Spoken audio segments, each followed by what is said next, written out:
Bom, pessoal, então vamos começar a aula, né? Eu sou o professor Maurício e eu vou apresentar para vocês a parte de GPUs, certo? Que são as unidades de processamento gráfico. Então, nessa aula a gente vai ver a definição básica das GPUs, o histórico, né, da onde veio a necessidade por placas de vídeo e até onde a gente chegou com isso, os principais fabricantes, tá, que detêm a maior parcela do mercado aí, a arquitetura básica que a gente espera encontrar nessas placas, as aplicações, tá? Quais são os principais problemas que estão sendo solucionados com a utilização dos GPUs, como que a gente programa as GPUs, tá? Os principais problemas de utilização, que tem alguns aí que a gente precisa discutir, e a gente vai comparar com os FPGAs que vocês já vêm estudando aí nas outras aulas, certinho? Então, para começar então essa aula, né, o que é uma GPU? Tá? É uma unidade de processamento gráfico. Vocês já devem ter ouvido falar nas placas de vídeo, né? Então esse nome aqui surgiu não quando foram criadas, né, mas um pouco depois aí. E elas são uma demanda para jogos, tá, pessoal? Foi criada uma demanda para interface gráfica de jogos e ela foi sendo desenvolvido e melhorado. E hoje a gente tem várias aplicações possíveis aí. Tá? É um hardware que ele é especializado, tá? Em realizar operações que vão acontecer com frequência em processamento de imagem e vídeo. Tá? Então é para isso que essa placa é feita. Tá? Só que, como é um hardware muito potente e existir, existiu aí a possibilidade de se evoluir, né? Fabricação e tudo mais, hoje, com a quantidade de núcleos que a gente tem, não seria interessante só usar para vídeo, e sim para processamento de dados em geral, certo? Isso criou a área que a gente chama de GP e GPU, ou seja, né, General Purpose Graphic Processing Unit, tá? Então é isso que a gente vai discutir hoje. Antes de se ter interface gráfica, né, pessoal, que o computador fazia? Processava dados, era basicamente uma calculadora gigante, né? E foi se especializando e tudo mais, mas começaram a perceber que seria interessante ter aí uma interface com o usuário, né? Interface de vídeo, que mostrasse texto, mostrasse desenhos, formas geométricas e tudo mais, tá? Então, com essa evolução, foi necessário que fosse criado alguma algum suporte ao processamento de vídeo, né? Além da criação do próprio processamento de vídeo em si. Só que no começo, como o foco é totalmente no usuário, né? Então, assim, a gente não tem hoje a interface gráfica como, por exemplo, num celular, onde você tem uma interface que você aperta com o dedo, seleciona as coisas e tudo mais. Antigamente a interface gráfica era feita para mostrar alguma coisa com o usuário, né? Então, nesse sentido, foram desenvolvidas as placas gráficas. Para quê? Para possibilitar, além de mostrar informação textual, tudo fazer desenhos na tela e tudo mais, tá? Bom, quando que começou a história das placas de vídeo, tá? Então, quando que perceberam que a, a parte do vídeo nesse caso era interessante, tá? Então, os arcades, né, que eram os fliperamas aí na época dos anos 70 aí, faziam muito sucesso e a necessidade de se criar aceleradores para vídeo veio dessa época. Então, qual que é a ideia? A gente precisa de jogos que tenham um apelo visual forte, porque a pessoa, além de querer jogar o jogo pelo desafio intelectual, vai querer jogar também por um bom gráfico, né? Então, só que a gente está falando de uma época que o poder computacional ainda era muito baixo. Então, vocês imaginam que fazer um gráfico a partir de um poder computacional muito baixo era um desafio, e quando eles conseguiam, chamava demais a atenção, tá? Então, a memória de vídeo naquela época, ela costumava ser a própria memória RAM do computador, né? E aí o que acontece? A gente tinha um preço muito caro, tá? Então, 4K de memória na época custava $125. Pessoal, $125 na época era muito dinheiro, tá? Muito. Então, qual que era a ideia? Não tem como você colocar uma memória específica para vídeo, porque senão a parte do vídeo ia ficar 5 vezes mais ou menos o restante do hardware, né? Então o pessoal começou a usar aí a criatividade, né, e os recursos que tinha na época para desenvolver esse hardware de outra maneira, tá? E qual que era essa outra maneira, né? Uma delas era colocar uma tela monocromática, e aí em cada parte da tela era possível criar uma linha horizontal colorida, certo? Então, para você fazer uma interface colorida, você precisava reescrever essa memória em cada uma das linhas, mudando a cor, para dar a impressão de que a tela estava toda colorida. Na verdade, você estava colorindo uma linha por vez, tá?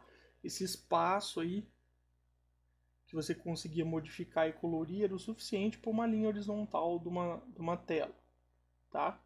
De TV. Então, dava um trabalho absurdo só para fazer uma interface diferente. Mesmo assim, vários jogos de sucesso foram criados, né? Aí tem algumas imagens de jogos.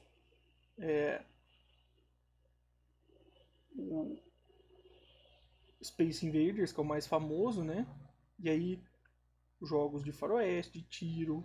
Tem esse aqui que era uma de exploração do fundo do mar aí, tá? Então, qual que é a ideia? Vejam que as interfaces eram bem simples, tá?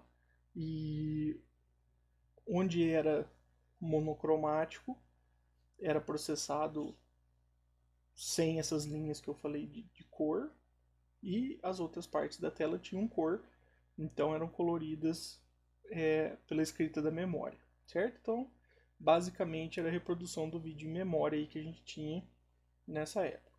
Bom, depois de um tempo, com a necessidade, né?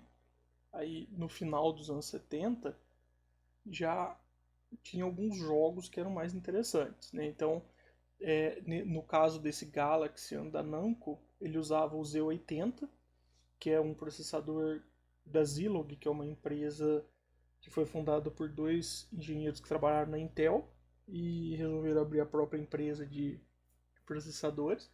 Era um processador muito bom na época, tinha um sistema de 8 bits, e aí vocês vejam que ele já tinha um hardware gráfico especializado. Então, suporte a RGB, plano de fundo e sprites multicoloridos. Aqui está errado a palavra. Então, o que acontece? Nesse caso, esse sprite é essa linha programável, tá? Que sprite na verdade é uma área onde você consegue fazer uma modificação nessa interface. Então, como ele era multicolorido, dá para fazer o que vocês estão vendo nas imagens desses jogos, tá? Então vocês veem que tem balãozinho com toda cor diferente, aqui os alienígenas também estão coloridos, então em contraste com essas cores sólidas únicas que tinha nas interfaces anteriores, tá? Então, como que isso evolui? Mais memória, controle de processamento, tá? Só que até então isso não era um hardware específico para vídeo, tá, pessoal? Isso era um hardware acrescentado ao hardware normal que dava suporte ao processamento de vídeo, mas não era um hardware especializado, tá? O primeiro processador gráfico especializado foi esse que vocês estão vendo aqui, tá? Desenvolvido pela NEC. E olha lá, já era capaz de desenhar círculos, arcos, linhas e caracteres, tá? Então, esse hardware aqui, ele foi o primeiro a ser feito para isso, tá? Então, ó, vocês podem ver no diagrama de blocos aqui que ele tem um controle de acesso direto à memória, tem sincronização de vídeo, parte de zoom, parte de desenho, tá? A memória de display, tá? Memória ROM, buffer. Então, vejam, é basicamente aí o controle de memória, tá? E buffers, barramentos internos, tudo mais, priorizando aí o acesso à memória e algumas partes de processamento, tá? Vejam que o foco ainda estava bastante no mapeamento em memória, que era o modelo da época de vídeo, tá? Muito bem. Em 84, aí a gente já começa a ver uma evolução um pouquinho melhor, né? Já é um chip CMOS, que é a tecnologia de fabricação, uma das que a gente tem até hoje de fabricação de chip, né? Então desde aquela época já era um chip fabricado com essa tecnologia. E vejam que ele atingia um 4K monocromático, pessoal, tá? Ou seja, a qualidade do display já era absurda, né? E ele conseguiu uma resolução interessante, colorido também, tá? Então vejam aqui, ó, que existia interface CRT lá, certo? Para jogar por monitor.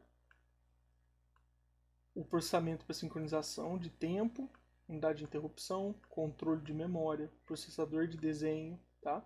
O processador só para o display, tá? E a unidade de cálculo. Então, pessoal, vocês veem que o hardware foi sendo modificado, que antigamente tinha um foco muito maior na memória, no controle da memória, e aqui já começaram a aparecer algumas interfaces de controle de processamento também, tá? Então vocês vão vendo que houve uma evolução aí na ideia desse hardware.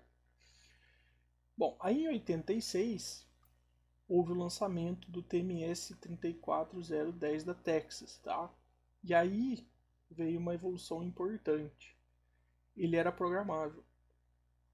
Então, ele era um chip para processamento gráfico programável, tá? Ele era um processador de 32 bits, ele tinha instruções gráficas. Isso permitiu isso que vocês estão vendo aqui de jogos, ó, Mortal Kombat, Space Jam, tá? Jogos aí de corrida, enfim, tem muito mais possibilidades. Por quê? Porque ele era programável. Então você tinha instruções dedicadas, tá? Então aqui, pessoal, a gente pode dizer que a gente já está começando a enxergar o caminho que a gente vai traçar para entender as GPUs, certo? Porque nesse caso aqui,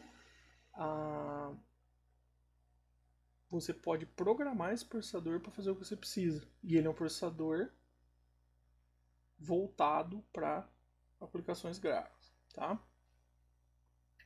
Bom, só que vejam, por enquanto a gente está em 2D aqui, né? Um falso 3D aí desenhado, certo? O que acontece? O 3D mesmo começou a aparecer em 88 nos arcades, tá? Fliperamos e tudo mais.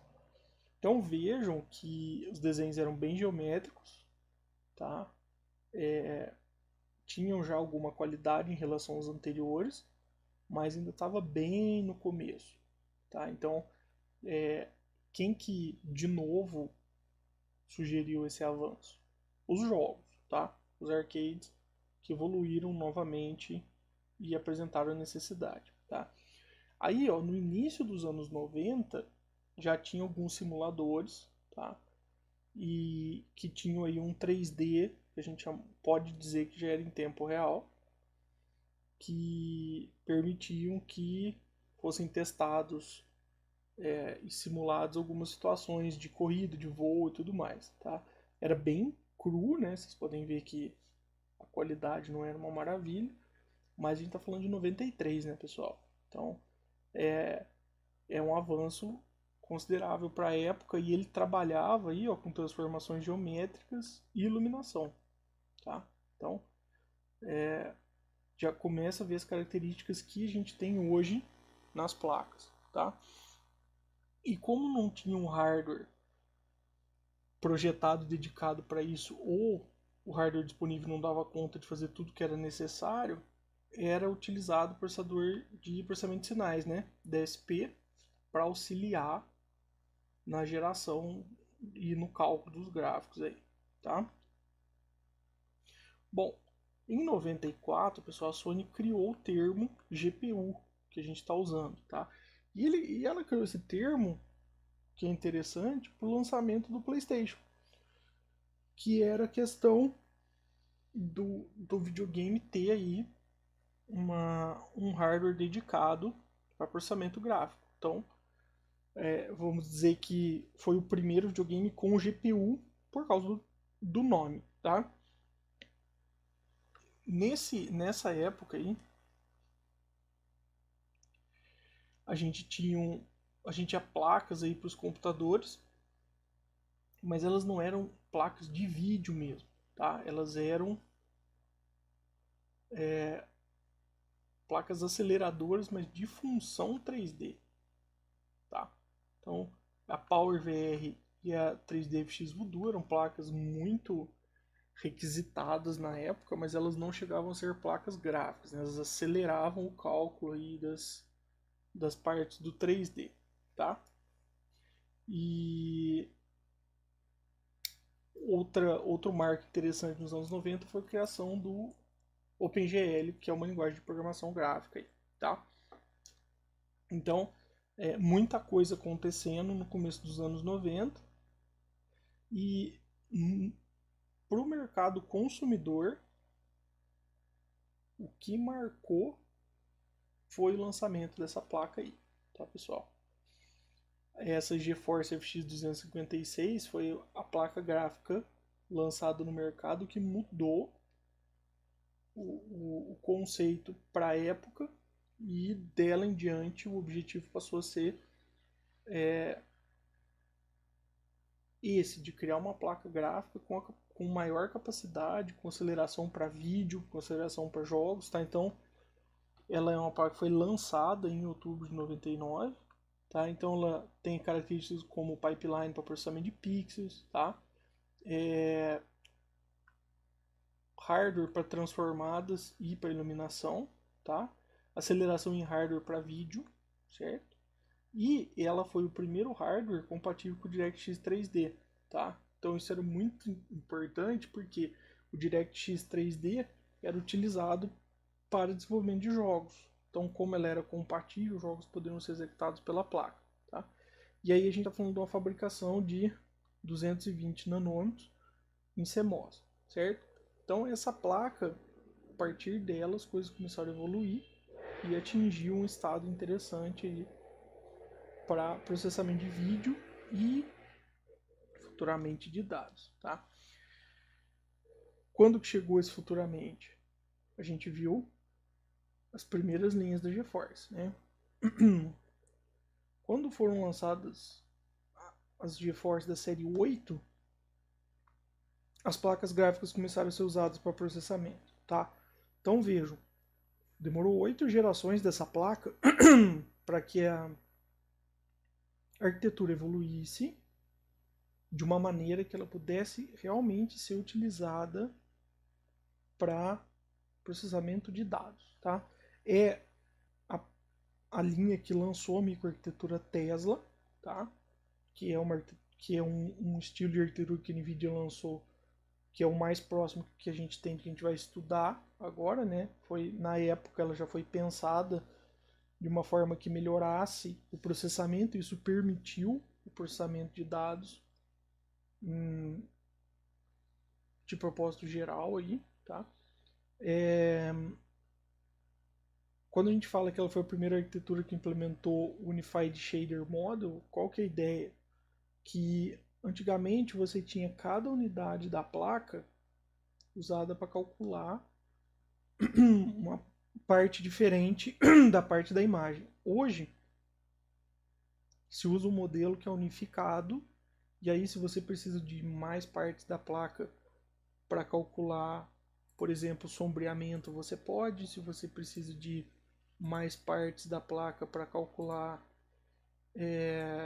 textura, você pode utilizar. Então, esse shader ele pode ser configurado da maneira que for necessário. Então, por isso que ela pode se adaptar ao processamento. Isso fez com que o sistema virasse um multicore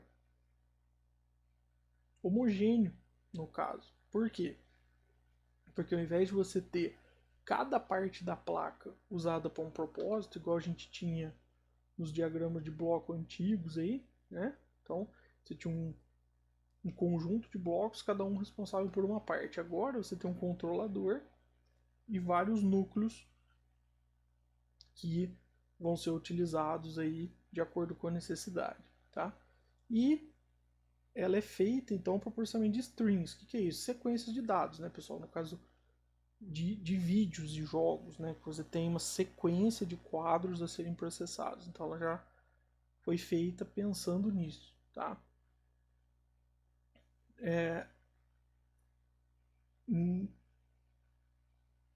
Com a evolução e com as possibilidades, foi possível entender que a placa de vídeo ela poderia ser aplicada em outros casos. Quais outros casos, né?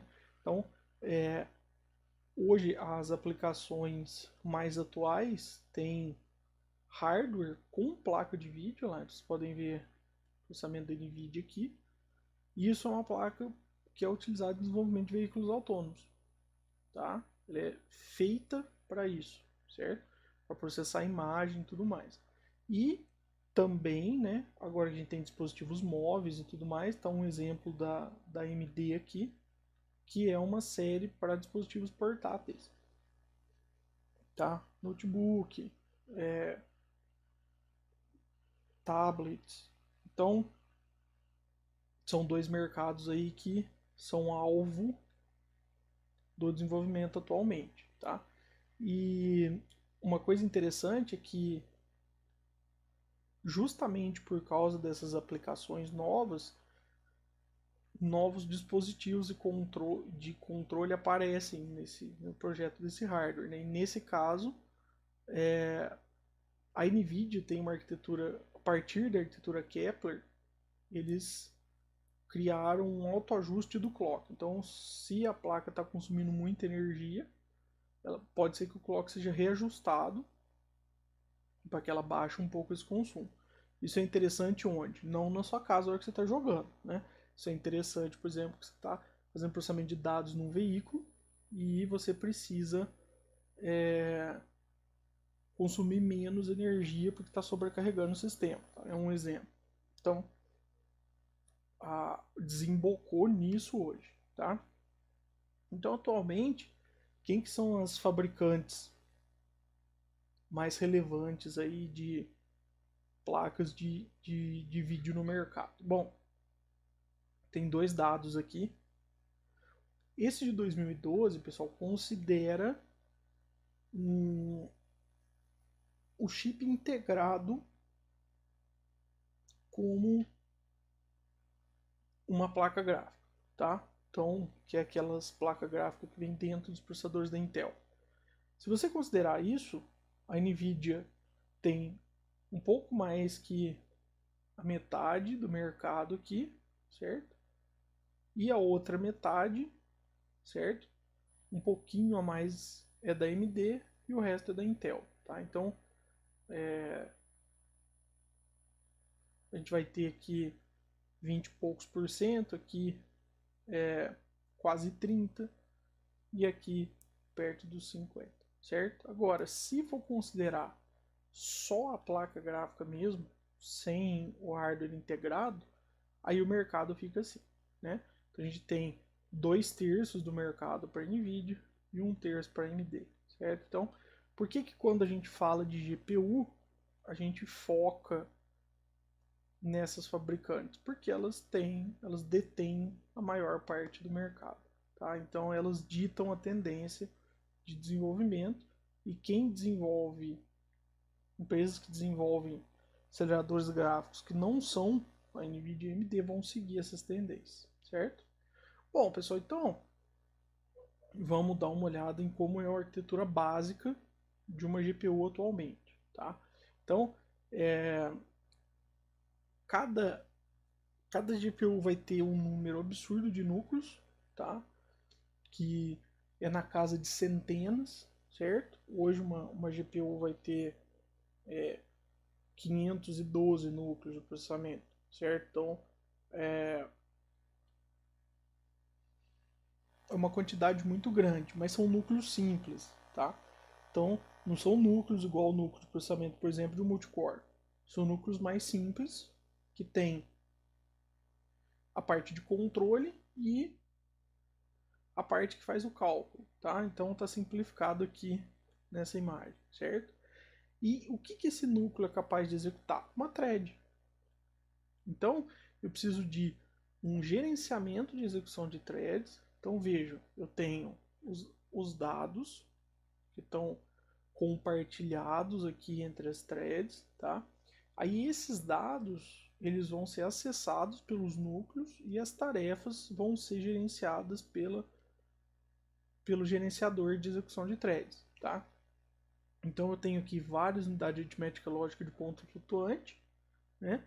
E uma memória grande, tá? Que vai se comunicar com a RAM do computador. Então o que acontece basicamente? O dado sai da RAM do computador, vai para a memória da placa de vídeo, é utilizado e processado. Assim que ele é processado, ele volta para essa memória e depois volta para a memória RAM, tá? Então, o modelo dessa arquitetura paralela é SIND, tá? Com características de modelo vetorial. Então, vocês já estudaram essas arquiteturas, agora vocês entendem quando eu digo isso, que é como se eu tivesse um vetor de dados e estivesse aplicando a mesma operação em todos esses dados, tá? Então, essa arquitetura, ela tem uma característica específica, mas para classificar, ela seria mais próxima de uma SIND com vetorial, tá? Muito bem. Então, pessoal, vamos ver o que essa arquitetura traz para a gente, tá? Então, aqui tem a arquitetura de uma placa da NVIDIA com só as partes básicas, né? Eu coloquei ela até sem identificação aqui para a gente entender como é que funciona as partes dessa arquitetura, tá? Então, o que acontece aqui? Eu tenho várias unidades de processamento, enquanto eu tenho aqui L1, L2 são memórias, tá? E essas unidades de processamento, elas realizam etapas. Então, tem vários tipos de processadores aqui dentro de unidades de processamento que vão fazer algumas funções específicas, tá? Aplicação de textura, shader, processamento de shader e em sequência, tá?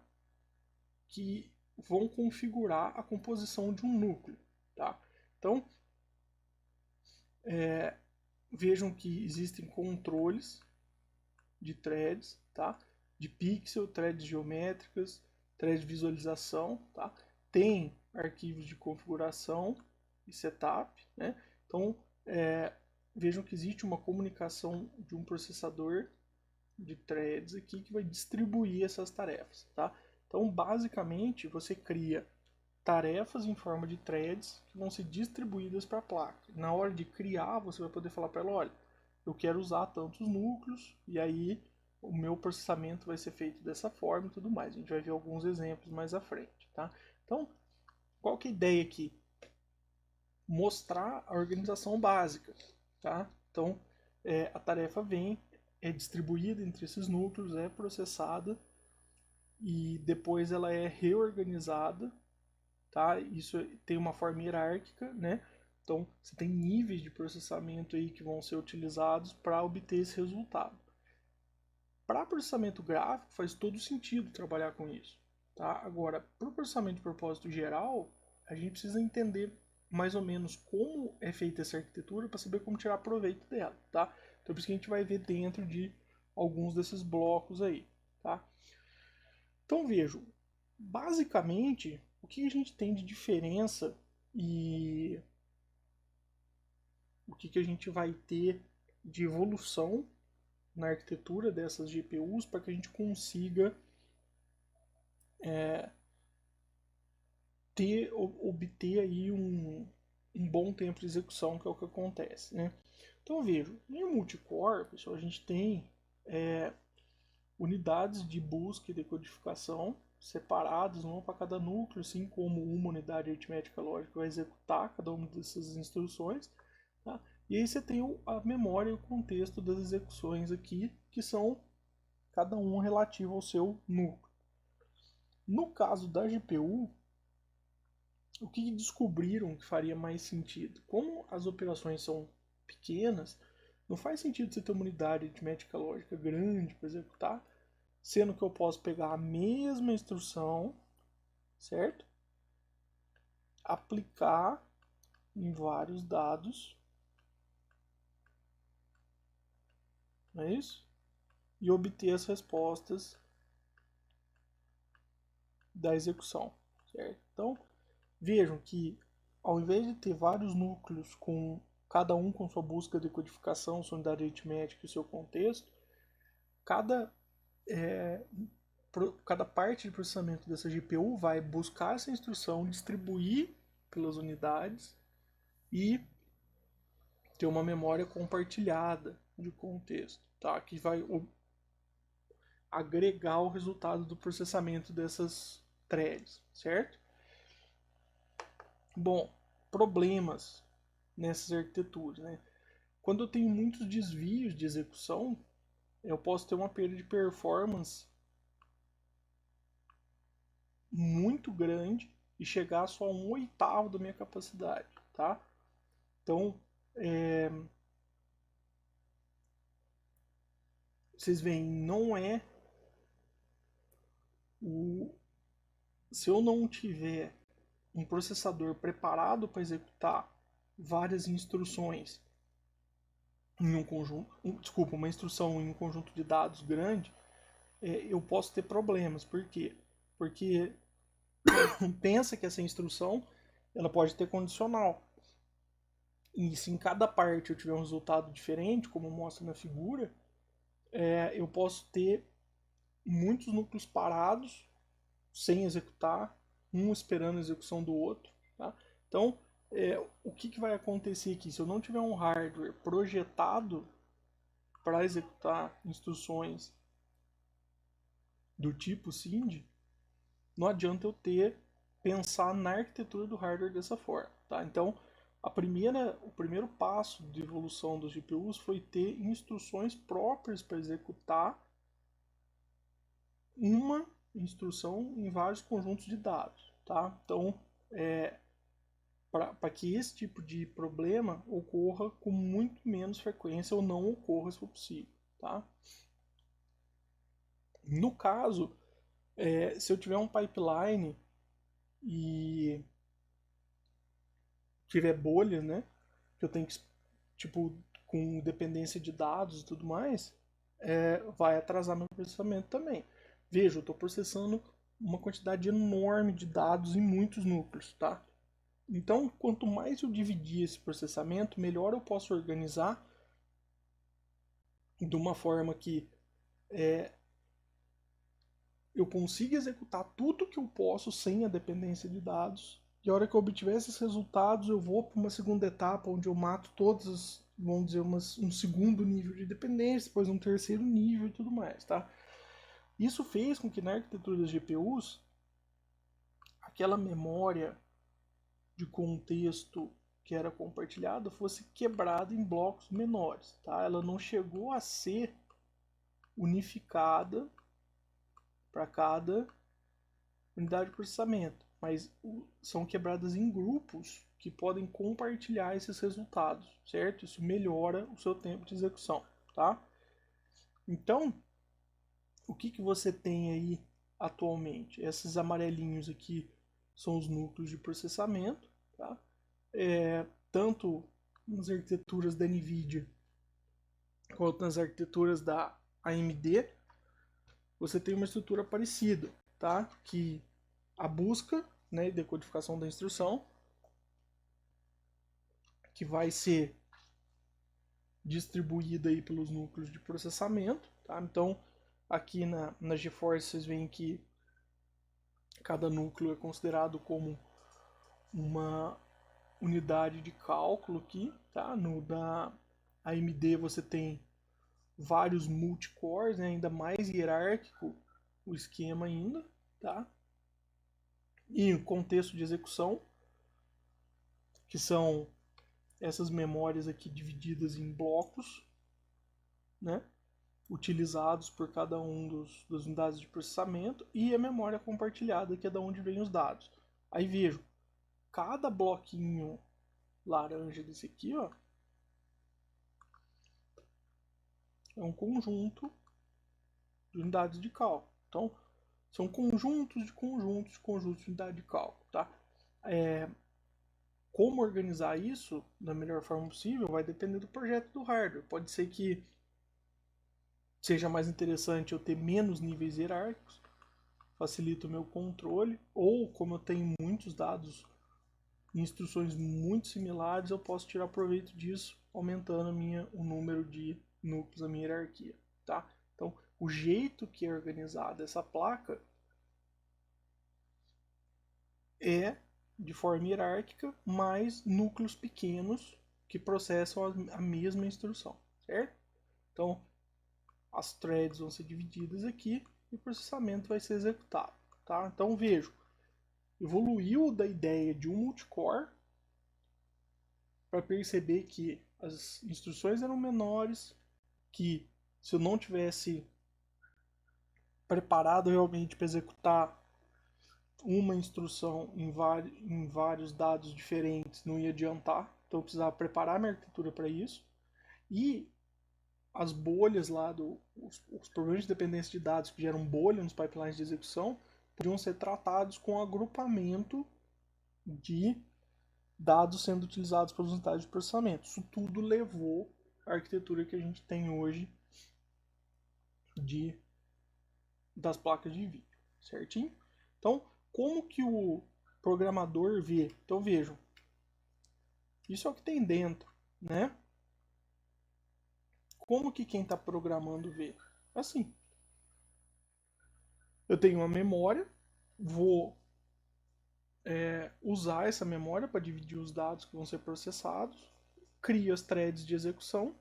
Então, o host, no caso, vai ser o seu computador. Esse cara aqui vai ser o seu dispositivo que está executando, seu device.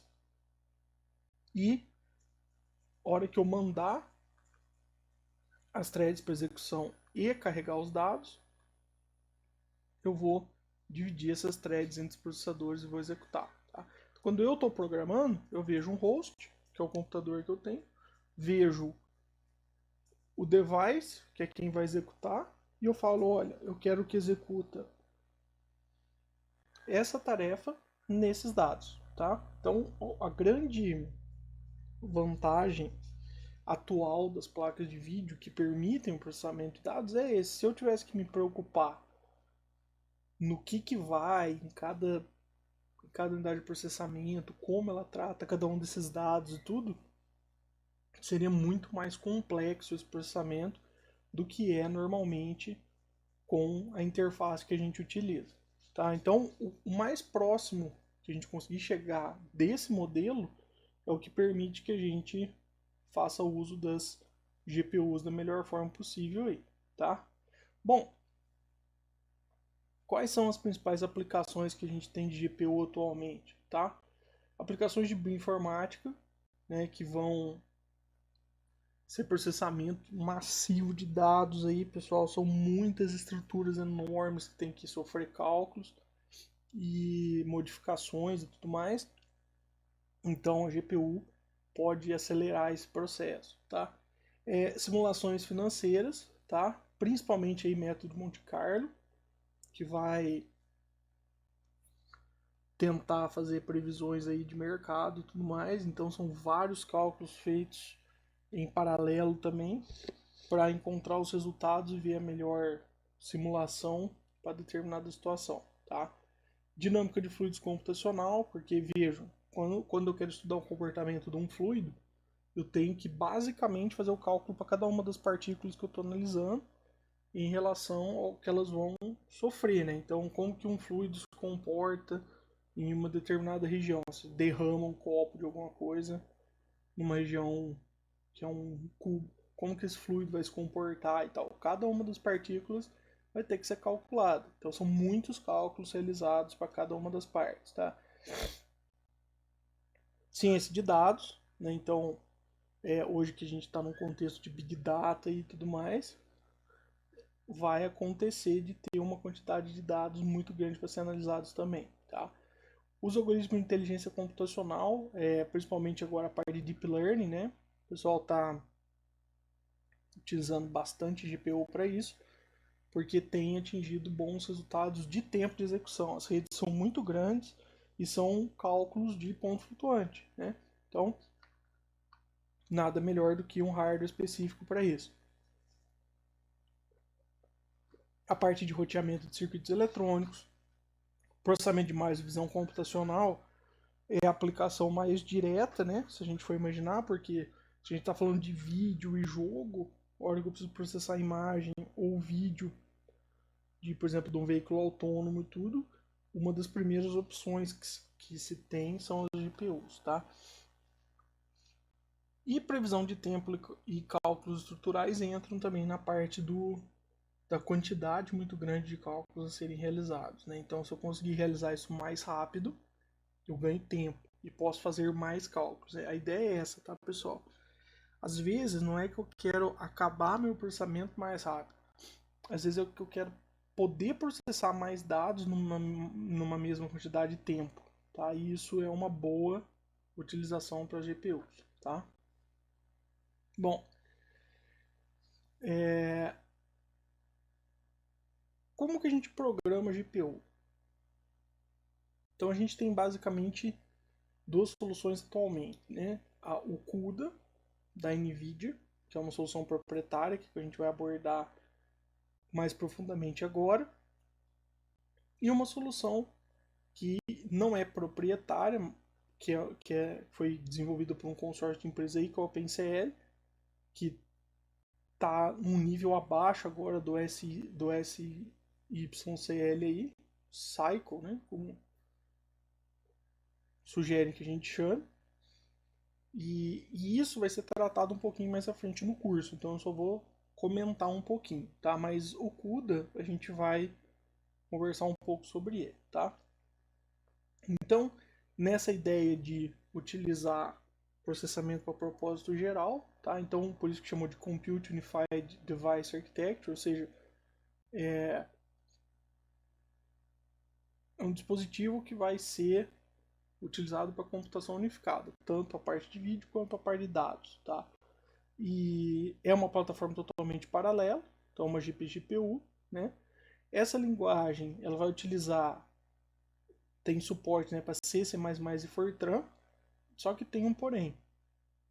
Você não roda se não tiver uma placa de vídeo da NVIDIA.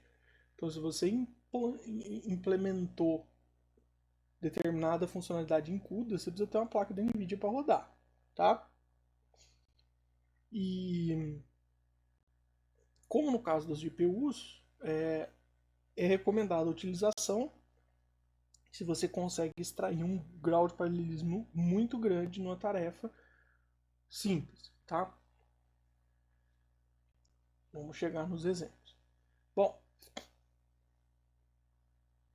no CUDA a gente tem dois modos que podem ser executados, tá, pessoal? O host, que é o seu próprio processador, ou o device. Então isso quer dizer o quê? Que eu posso fazer um programa em C e rodar, tá? Um Hello World normal. E ele está rodando no processador da minha máquina. Agora, quando eu quero que ele rode na GPU, aí eu tenho que modificar um pouquinho esse código, tá? Então a gente vai ver como fazer isso. Então, o código CUDA tem extensão .cu e o compilador é o NVCC, tá? Então vejam, eu vou usar o compilador de NVIDIA, tá? Programando C, C++, e vou gerar um arquivo com extensão para rodar na placa de vídeo, tá? Então, ou ele vai ter dados normais, que vão ser rodados, executados, né, apenas no meu processador, ou eles vão ter dados específicos para ser utilizados na placa de vídeo, tá? Então, como que eu faço isso? Vamos ver a marcação que a gente tem que fazer no código. Então, vamos ver esse pequeno exemplo aqui, tá? Então, esse é um código em C, simples, e eu tenho aqui um kernel que eu usei a marcação global para ele, certo? E ele gera um hello world from GPU. Então, qual que é a ideia? Para executar uma função na GPU, eu tenho que primeiro indicar que ela precisa ser executada na GPU, que é esse global, certo? Daqui para frente, pessoal, função normal, certo? Retorno, parâmetro, tá?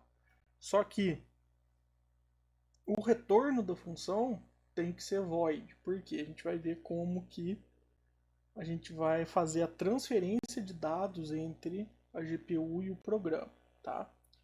Na hora de executar, eu vou chamar o nome da minha função, alguns parâmetros que já a gente vai discutir de execução. E se eu tiver parâmetros na função, eu passo esses parâmetros, tá? Então, a hora que eu executar essa main, ele vai pegar essa função, executar na GPU por causa dessa linha aqui, depois vai imprimir Hello World from GPU, depois vai imprimir na tela executado na GPU e encerrar o programa, tá? Então, essa é a estrutura de um programa em CUDA, tá? Então, qual que é a ideia? Esse parâmetro ele é um pouquinho mais complexo do que simplesmente a utilização do global para dizer a função, tá? Então,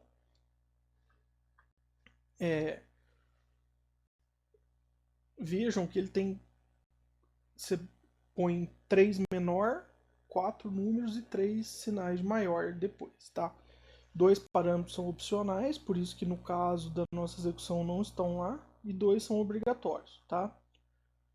O primeiro parâmetro é o tamanho do grid que você vai usar para executar a sua tarefa.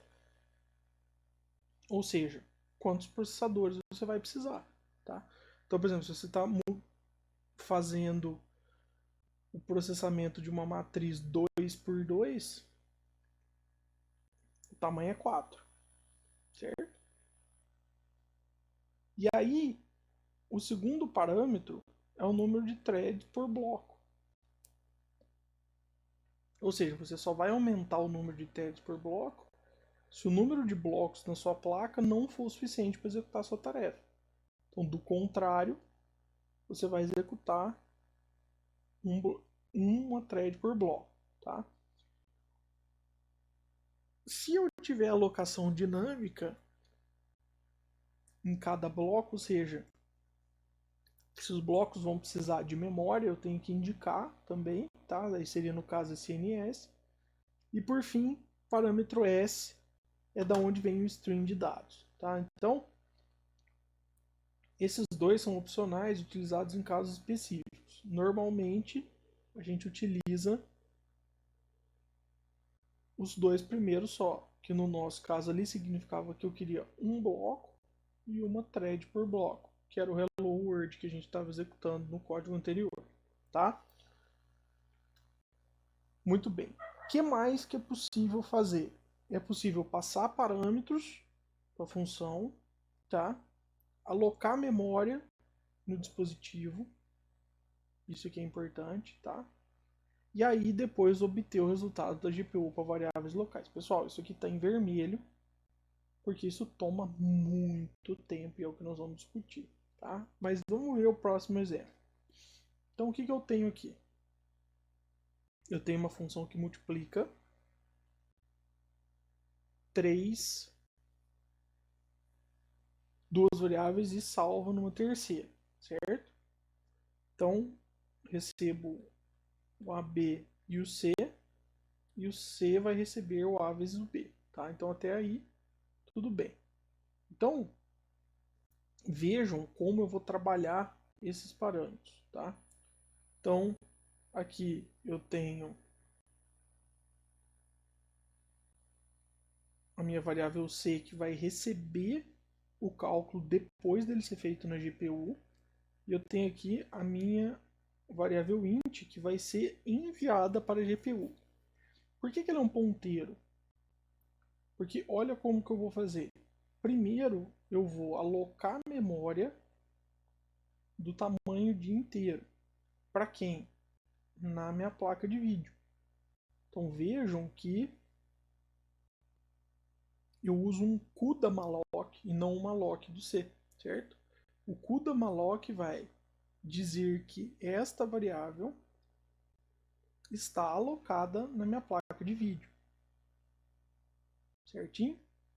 Aí eu chamo minha função multiply,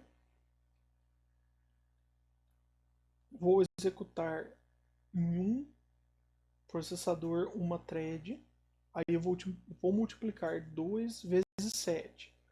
E o resultado eu quero colocar na memória que eu aloquei na minha placa de vídeo. Meu deve ser. Então por isso que esse parâmetro aqui está com ponteiro.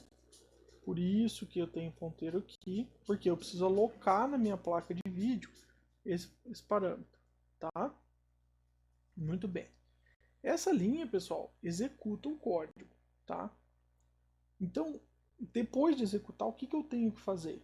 Eu tenho que pegar o resultado e passar para a minha variável local. Certo? Como eu faço isso? Existe uma função de cópia de memória que ou vai do device para o host ou do host para o device. Então a gente está primeiro vendo do device, que é da placa, para o host, que é para o computador. Tá? Então eu digo o endereço de quem vai receber, o nome da variável que será gravada neste endereço, o tamanho e da onde para onde. Quando eu executo essa função, eu sei que eu tenho que buscar o meu dev-c na minha placa de vídeo, que tem o tamanho de um inteiro, e pegar esse dado e jogar na minha variável local C, certo? Então, do dispositivo para o host. Quando eu executar esse printf, o resultado vai ser 14, certo? Que é 2 vezes 7, que é o executado pela função de multiplicação. Tá? Depois que eu utilizei toda a função, o que eu tenho aqui? A parte que libera a memória, certo? Então, não é o free, é o CUDA free. Por quê? Você não usou o CUDA malloc para alocar na placa de vídeo. Então, para liberar da placa de vídeo, CUDA free. Aí vocês me perguntam, professor, mas você não falou que tinha um parâmetro dessa função que trabalhava a alocação dinâmica? Tem.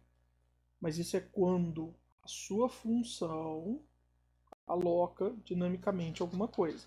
No caso desse exemplo, a gente está alocando antes e usando já a memória que foi alocada. Então eu não preciso usar aquele parâmetro, certo? Por isso que o parâmetro continua o mesmo, tá? Bom, vejamos mais um exemplo. Então tá aí só a função também em vermelho, porque essa função é um dos maiores problemas que a gente tem nas placas de vídeo. Nós vamos chegar lá. Bom, vamos ver uma outra função interessante do CUDA, que são as variáveis incorporadas. Tá? Cada bloco tem uma identificação, certo? E eu posso usar isso ao meu favor. Ou seja, para cada bloco instanciado, eu posso usar o ID desse bloco para fazer um cálculo. Então vamos ver como que é executado isso num vetor. Então, ó, eu declaro um vetor de inteiros, certo? E um ponteiro para inteiros. aloco na minha placa de vídeo espaço suficiente para lidar com esse vetor de inteiros, copio host para o device, os valores que estão nesse meu vetor aqui, certo? Ou seja, eu estou passando do computador para a placa o que está nesse vetor. Pessoal, não tem jeito. Tudo que você vai processar na placa tem que ser passado para a placa, processado e depois obtido da placa de novo, tá? Depois, eu vou executar a multiplicação e vou passar como parâmetro esse vetor. O que essa função multiply está fazendo agora? A posição recebe o ID do bloco e se essa posição, que é o ID do bloco, for menor que o meu n, o número de elementos aqui, certo? O meu vetor na posição ID do bloco recebe posição ao quadrado, tá? É uma operação simples, pessoal, mas para mostrar como que a gente pode trabalhar com essa variável incorporada, certinho?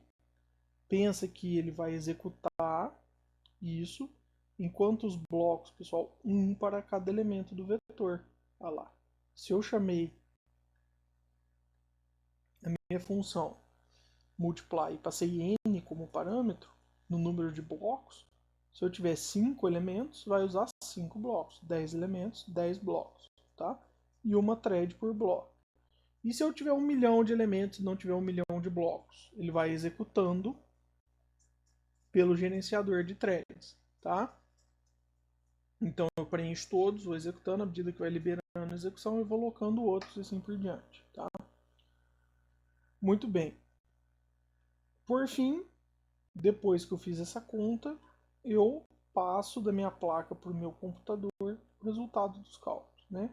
E aí eu deixei um comentário aqui que o que você quiser fazer com esse vetor, que seja imprimir, trabalhar esses dados, utilizar em outro cálculo, é a partir desse comentário aqui, né? Coloque aqui se eu for para imprimir o vetor ou qualquer outra operação. Terminou,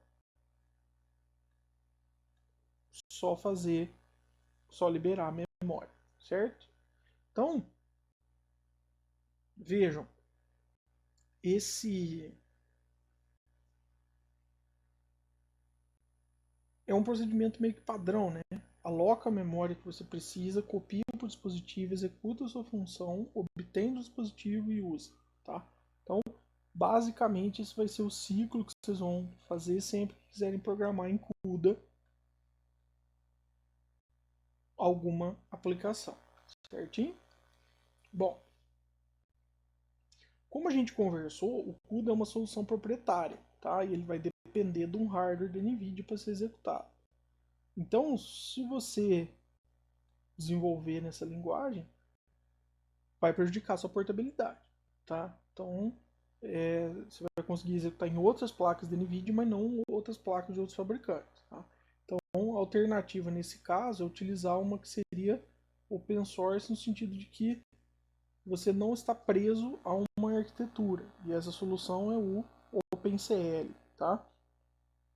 Então, foi um consórcio de empresas que desenvolveu o OpenCL, e a ideia é que ele fosse um framework para permitir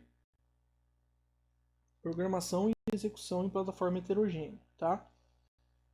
Uma delas as GPUs, tá? Atualmente, o desenvolvimento é mantido pelo Cronos Group, tá? Que criou o Cycle. E qual que é a ideia? Isso aqui é um dos diagramas que muito provavelmente vão ser trabalhados de novo, né? Vocês vão ver essa imagem depois, mas por que eu trouxe ele? Como a gente está falando de GPU, pensa que você tem uma aplicação padrão em C++, tá? E você inclui as bibliotecas, certo? E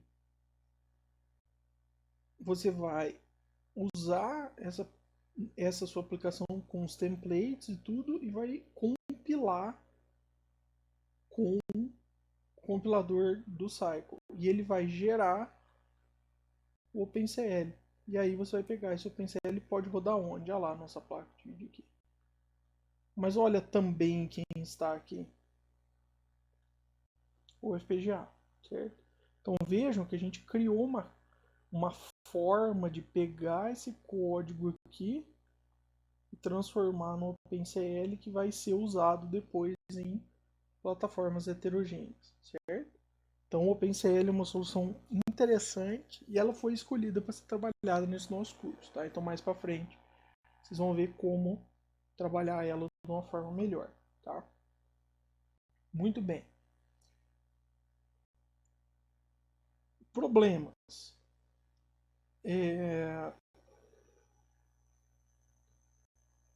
Apesar das linguagens serem baseadas em C, C++ e até Fortran, você vai precisar aprender a programar de uma forma diferente, tá? Não só aprender a pensar em paralelo, que isso é uma coisa, mas também aprender a programar com as bibliotecas feitas para a ferramenta que você escolher, tá? Outro problema é que o desempenho final não vai ser exatamente como você espera, tá? Você tem muitos aspectos críticos na placa de vídeo e um deles é o tempo de transferência de dados. Se você não conseguir um tempo de transferência de dados bom, sua placa de vídeo pode processar o mais rápido que for esses dados. No fim vai dar problema, tá?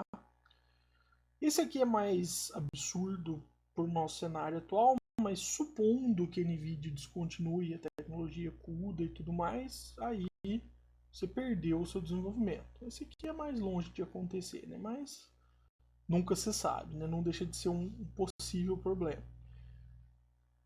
Uma placa de vídeo, pessoal, consome muita energia, certo? Então não dá para você sair pendurando placas de vídeo em sistemas embarcados, tá? Você vai piorar e muito os requisitos de consumo de energia do sistema. Isso não é bom, tá? Então tem que ver aí o que vai fazer, tá? E o tempo de transferência desses dados é proibitivo. O quão proibitivo, tá? Então vejam, o processador ele gera uma pequena largura de banda, por quê? Porque você tem uma hierarquia de memória, tá? Você tem execução, você tem níveis, cache L1, cache L2, cache L3. Então, você não vai precisar transferir todo o conjunto de dados de uma vez só. Você transfere da L1 para L2, depois da L2 para L3, certo? Aí da L3 e tal. Então, enfim, você tem aí um caminho a ser percorrido. No caso das GPUs, a conversa é direta com a memória. Então, você vai ter que ter uma transferência muito alta, tá? Agora vamos ver onde é que está o problema. Se você tem uma multiplicação de vetores, tá? Muito simples. Só uma multiplicação. Então você pega um elemento do vetor A vai ser multiplicado pelo elemento da mesma posição do vetor B e ser armazenado num terceiro vetor C, tá? Uma placa, vamos pegar um exemplo da TI agora, ela consegue realizar essa placa especificamente 1536 multiplicações e adições por clock. Tá? Isso quer dizer o quê? Para eu manter a minha placa funcionando 100%, ou seja, para que ela trabalhe na sua melhor performance, eu precisaria de uma largura de banda de aproximadamente 20 terabytes por segundo do meu barramento. Isso é uma largura de banda absurda, tá? Não é simples de se obter. Tanto que, como diz a informação aqui, ó, o PCI Express 6.0 tem planejado para sua versão X16 transferir 126.03 GB por segundo. Não passa nem perto dos 20 terabytes que precisaria para essa placa da AMD conseguir trabalhar na sua total capacidade de processamento. Ou seja, a transmissão é um gargalo. Às vezes, mesmo com esse gargalo, a aplicação é mais rápida. Agora precisa ver o quão mais rápida é essa aplicação. E se compensa, certo? Então não é sair aplicando GPU em todos os problemas possíveis, tá? Não é por aí. E é inevitável, né? Tanto pelo nosso curso quanto pelo que vocês estão estudando, a comparação entre os GPUs, as GPUs, né? E os FPGAs. Então, qual que é a ideia? Por que todo mundo compara? Porque todo mundo usa para acelerar processamento. Agora é errado, pessoal, comparar diretamente esses caras. São dois hardwares totalmente diferentes, tá? A GPU, pessoal, é um processador. Ela é orientada à instrução e executa thread. O FPGA é orientado a bit.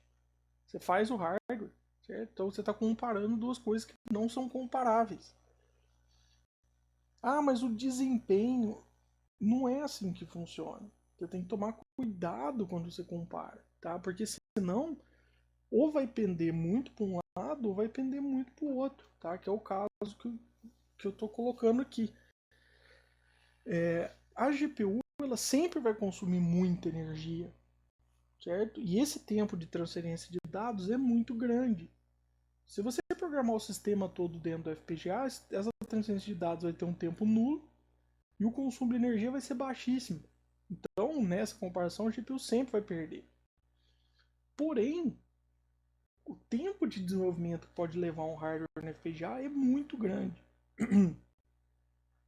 E mesmo depois de todo esse tempo, como o FPGA é um hardware em branco, vamos dizer assim, você não tem garantia nenhuma que o hardware que você desenvolveu vai ser bom ou atinge o desempenho mínimo que você espera. Tá? Você pode desenvolver seu hardware, colocar parâmetros na ferramenta e ver se ele vai chegar no ponto que você deseja, mas não há garantia. Certo? Então, quando for comparar, compara GPU com multicore, certo? Ah, eu estou comparando essa GPU em relação a um Xeon ou a um i7, um i9, certo? E o FPGA, você fala, bom, eu tenho esse FPGA, ele é uma solução específica, eu vou comparar com esse outro ASIC, com essa outra solução. E não o GPU com o FPGA, tá? Porque vai ser desleal de algum jeito, certo? E são hardwares tão diferentes que o escopo não permite essa comparação direta, tá? Então, só tomem cuidado que são tópicos de estudo que estão dentro de uma mesma área, mas que vocês têm que tomar cuidado na hora de, por exemplo, fazer um artigo ou alguma coisa nesse sentido de comparação, que se você comparar FPGA com GPU, você tem que saber o que você está fazendo, tá? Não falar que, mas o GPU foi muito mais rápido que o FPGA, mas como que você conclui um negócio desse? Certo? Então, cuidado, tá? E tenham um olhar mais crítico na comparação dos resultados que vocês forem ler, certinho? Bom, como referência, pessoal, eu coloquei esses links, tá? E considerem, por favor, as referências anteriores, tá? Os livros de programação paralela e tudo que a gente já conversou. Por que tem um link da Wikipedia aqui? A ideia não é nem olhar o que está escrito na Wikipedia, mas tem uma coleção de links de artigos e livros e tudo nessa página que é especialmente boa, tá? Então, quem gostar e tiver interesse pode dar uma olhada nesse link lá, que vai ter bastante coisa. Beleza? Então é isso, pessoal. Acho que para nossa aula é isso que eu gostaria de passar para vocês. Eu vou, assim que possível, colocar o exercício para vocês fazerem e o questionário. Beleza? Obrigado e até a próxima.